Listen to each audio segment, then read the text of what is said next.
3 iPhone 7 came in for baseband issue. When we dial the code for checking the baseband number, the baseband is not there, so it's not popping up. We also try further to check the modem firmware.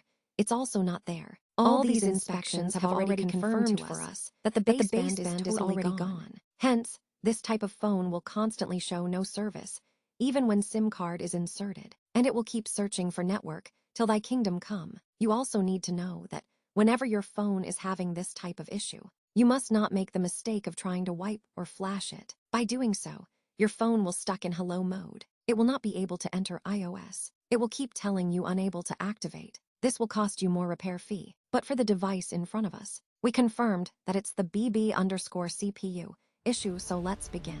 Repair process. The baseband CPU of iPhone 7 is so close to the main CPU. If heat control is not properly observed, it will definitely affect the main CPU.